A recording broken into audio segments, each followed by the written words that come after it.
Je lis du livre de Esther, chapitre 2, au verset 20, ce qui suit.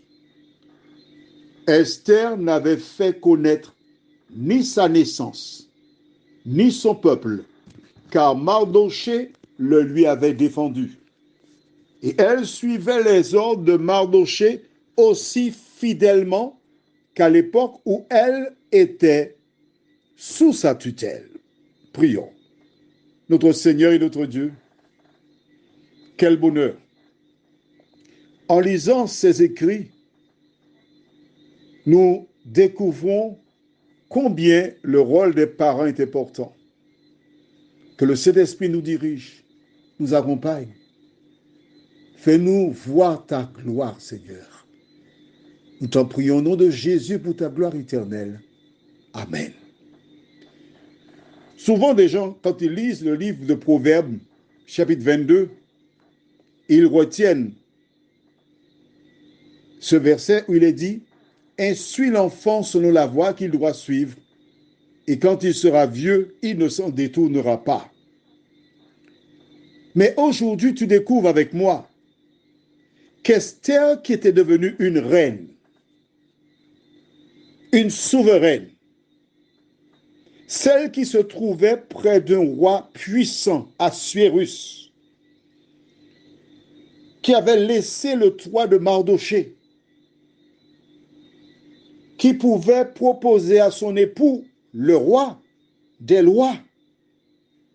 Elle n'a jamais oublié l'éducation reçue et elle suivait scrupuleusement ce que son cousin Mardochée lui avait inculqué.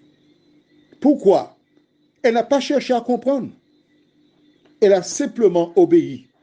Il est donc important pour toi qui m'écoutes ce soir, toi parents, toi jeunes appelés à être parents demain, de bien connaître les règles de la vie, de bien connaître ce qui est bon, afin d'inculquer des choses nobles, pures, droites, convenables, demain si tu as des enfants. Elle n'a pas révélé ni sa nationalité, ni sa naissance. Aujourd'hui, je rencontre des personnes qui aiment dire « je suis chrétien, j'ai rencontré Jésus, etc. » Je n'abonde pas dans ce sens. Si quelqu'un me pose une question, je peux parler de ce que Jésus a fait dans ma vie.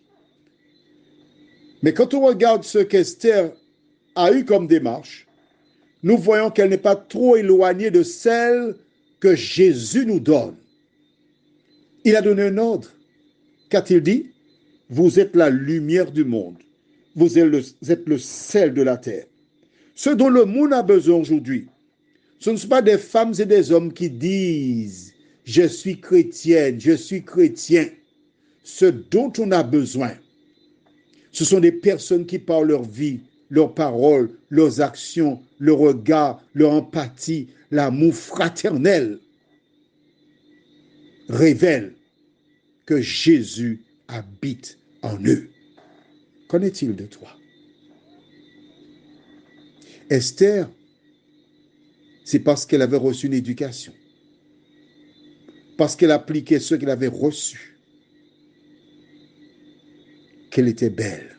Aujourd'hui, beaucoup de personnes mettent l'emphase sur l'aspect extérieur, les ongles, la même couleur que le haut que l'on porte, même couleur que la chaussure que l'on porte,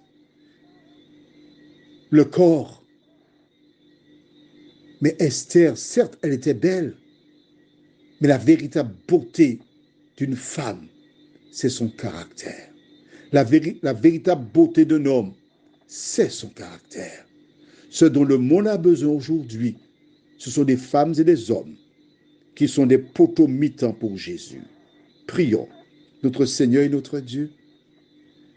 Esther était reine, mais elle demeura fidèle à l'enseignement reçu.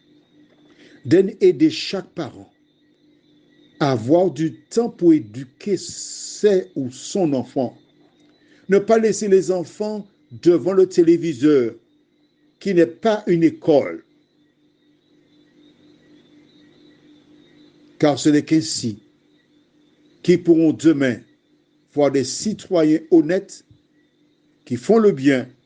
Cette grâce, nous te la réclamons au nom de Jésus pour ta gloire éternelle. Amen. Je te souhaite une bonne nuit.